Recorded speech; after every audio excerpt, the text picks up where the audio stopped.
As Iran races towards developing its nuclear bomb, Obama's administration and the Europeans are saying to Israel, do not bomb Iran's nuclear facilities. This is understandable. They don't want a regional war that may occur as a result of an Israeli attack, and they don't need oil prices to skyrocket, certainly not during an election year. Those who oppose an Israeli preemptive attack provide a few arguments. First, they say that while Iran wants a bomb, it doesn't actually want to use it. Their only goal is to gain regional power, but they don't really intend to bomb Israel. That's an interesting theory, but let's listen to what Iran's President Mahmoud Ahmadinejad actually says in his own words. On October 26th of 2005, he said, Israel must be wiped off the map. On August 2nd of 2006, he asked, are they human beings? They're a group of bloodthirsty savages. He was referring to us, Israelis. On May 8th of 2008, he declared that Israel has reached the end like a dead rat. And on October 10th, 2009, he screamed, the shout of Iranian nation is forever, death to Israel. On March 11th of 2010, he concluded, Israel will be annihilated. I think we can all agree that he's pretty clear about his goals. If there's one lesson from the Holocaust, it's this. When someone says he's going to annihilate you, believe him. So yes, we believe Ahmadinejad. But then goes the argument, yeah, perhaps Iran does want to bomb Israel, but it won't do it because Israel would retaliate. In other words, mutually assured destruction would work as a deterrent just as it did with the Soviet Union. Well, again, let's listen to what Iran has to say. Iran's former president, Ayatollah Hashemi Rafsanjani, said he wasn't concerned about fallout from an attack on Israel because, in his words, the application of an atomic bomb would not leave anything in Israel, but if Israel bombed Iran, it would produce only limited damage.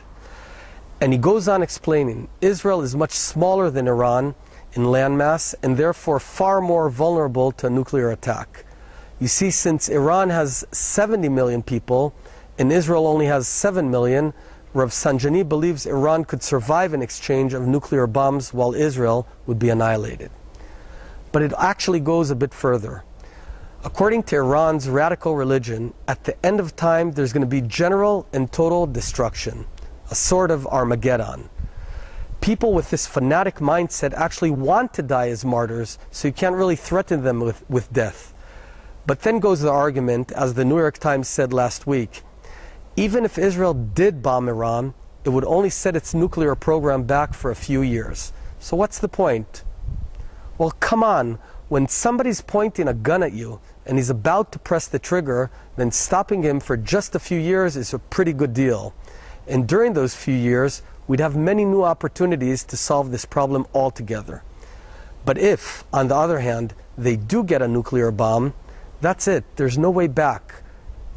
The final argument against an attack is that if worse comes to worse, we Israelis can be assured that the West, and especially America, would be there to protect us.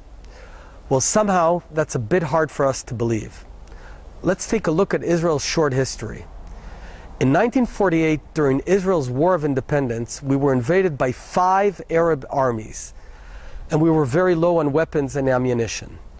The UN imposed an embargo, and the entire world, including America, refused to sell any weapons to Israel. We were on our own. In May of 1967, when Egypt, Syria, and Jordan teamed up on Israel and blockaded us, what did the United Nations do? They pulled out their forces from Sinai, the very forces that were there to protect Israel in the first place. Egypt asked them to leave, so they got up and left. Again, we were left on our own. On the morning of October 6th of 1973, Israel discovered that within a few hours it would be attacked by Egypt and Syria. The logical thing for us would have been to preempt and attack first. But the US sent us a clear message, do not preempt. So we waited and we were attacked by them first. This cost us thousands of our soldiers' lives in the Yom Kippur War. The entire world, except America, refused to help us, while in many cases aiding the Arabs.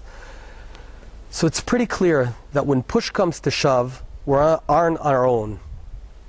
Yes, America is Israel's greatest friend, but when it comes to our very survival, we can only trust ourselves to defend our lives.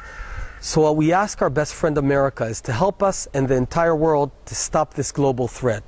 Please do everything you can to stop Iran from getting the bomb.